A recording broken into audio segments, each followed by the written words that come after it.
Welcome to the fish tank.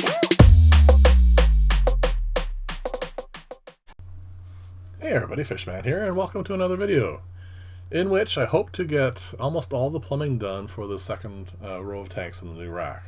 And I say almost because the tank on the upper right, the far one on the right, is not going to be plumbed into this right away. I have a number of plans for that tank, actually a number of special projects, and all that stuff has to be done first, and then I will tie it into this.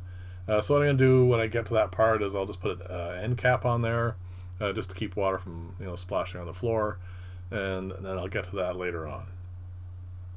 To tie in those tanks to this, I need to exchange that elbow there for a T-joint, and then I can plumb up to it. Now while I go through that process, what I want to do is cover some questions or comments that I got on part one of this. A number of people were concerned with flow rates through this, whether I was going to get any backup, and also because all these pipes are relatively parallel to the stand, will the water flow through properly and all that sort of stuff. So I'm going to cover that as you watch me do the plumbing. Now, the first thing I want to mention, and the most important part of this is all intended strictly for water changes. So there's no water flowing through these as a matter of regular day-to-day stuff. What I do is the elbow that you just saw go to the bottom of the tank there, I will turn those 90 degrees, or in this case 180, just to drain water out of the tank, and there's a sponge in them just to keep the the life that's in the tank, and then I just turn it back up to where its original position, and then I fill it up with water. So there's no real, as some people were thought, going to be any real back pressure. So if I drain the top tank, they were concerned that the water will go down through this pipe. The flow rate obviously is just a ½ inch there, and then it will fill up this pipe and then fill up the pipes you see to the left, and then end up flooding these tanks. That's not even remotely possible because of, first off, the volume of the piping. These are all 1.5 inches, and the ones up top are ½ inch. Even if I drain them all at once, which I probably won't do, it'll just end up filling maybe the bottom part of these pipes, and then it'll just drain down. The other thing is, people were wondering why I'm making them parallel to the ground instead of having a slope to it from one end to the other, like the far one on the left to this one here. They thought there should be a bit of a downgrade to it.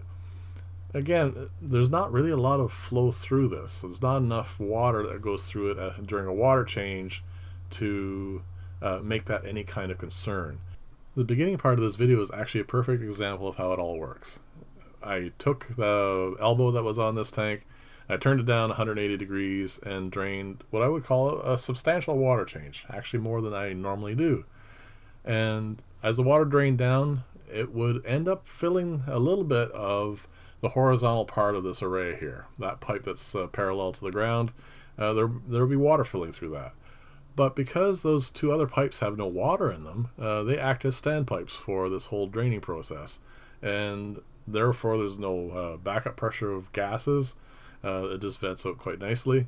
And as this the draining's finally done, that also drains down into the T at the bottom here, and drains down into the drain pipe, which is over at the other side of my basement.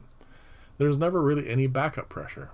And then once the top tanks are hooked into this as well, each of those are going to have standpipes for all intents and purposes. So whenever I do a water change on any one of them, or actually 2 or 3 at a time probably, the rest of them will all act as ventilation for those, allowing gases to escape and allowing actually gas exchange in the pipe itself, which is kind of important. You don't want them to get stagnant. And as I said earlier, I do enough water changes that that won't be an issue. And this one's been running now for quite a while, and I haven't had any problems with either flow or with any kind of smells or anything. So I'm actually quite confident it's going to work fine. And the other reason I don't have a slope on them is not so much for this bottom one here where the pipes could have as much slope as I wanted, because I don't really do any work underneath there.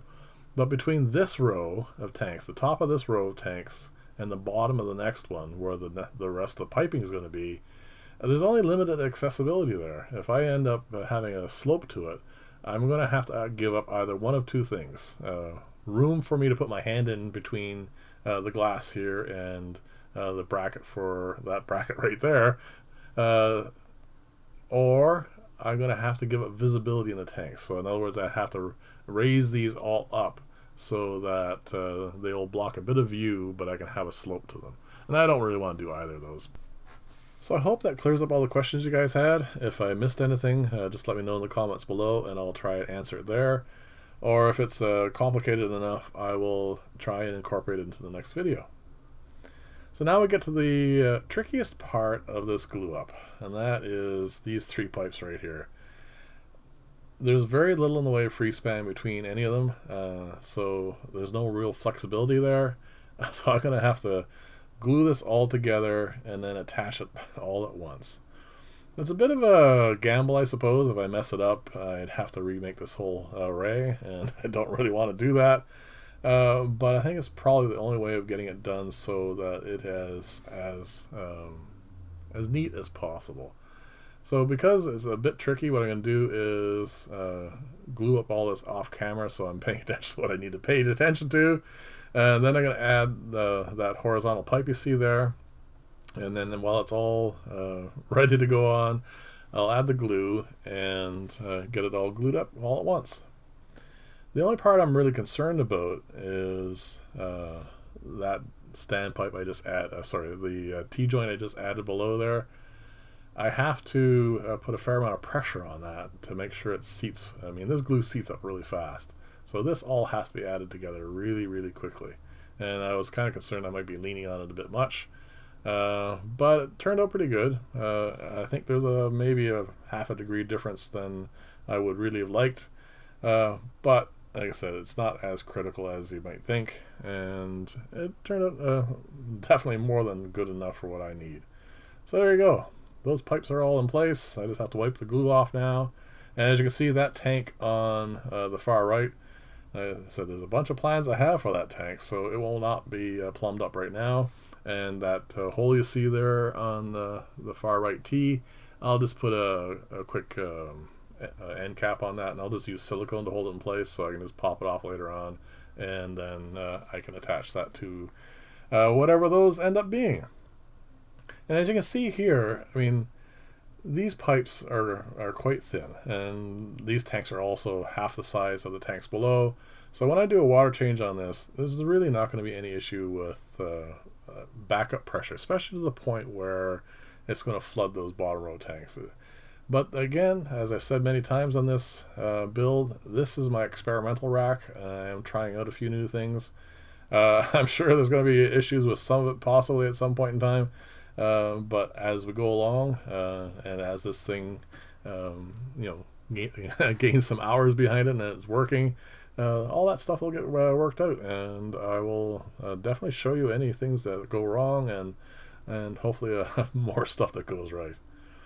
There's one more thing I want to show you, and that is how I plan on doing water changes in this, but we're pretty much getting to the end of this video. I don't really want to do too much more with it, mostly because I want to keep it to 10 minutes, but also because like I keep mentioning and not telling you about is the trip I have coming up. So probably next week I'll get around to filling you in on details about that as well. One thing I want to do for this is a normal pipe like this doesn't really have much room in it, but when you buy a full length of PVC piping, there's a flared end to it. And if I can scrounge up enough of these flared ends, I want to use those instead, because I can put it'll give me a bit more room for a sponge in there, and that'd be kind of cool. So all I'll do is I'll just, they're all a little tight fitting right now, but as they get used and whatnot, all I'll do is I'll just turn these down 90 degrees, let it drain down, and then turn it back up, and then fill up the tanks just like I do in the bottom ones. So anyway, thank you very much for watching. If you like this style of video, please like and or subscribe, and I'd really appreciate that. And another thing I need to do on Friday's video is I've crossed the 8K mark, which is, again, thank you very much for all that. And we'll be doing another giveaway, so I'll announce all that in that video. So this is all set and ready to go. I am going to fill these up with water and get some air flowing through them, and hopefully have enough time to build some filters and everything. But as you can see, I think this is going to work really quite well. But again, there's no such thing as it should. I will just run water through them, do my water changes, and then we'll see how it all works in real life. So thanks again for watching, and it's much appreciated, and I'll see you in the next video, and bye for now.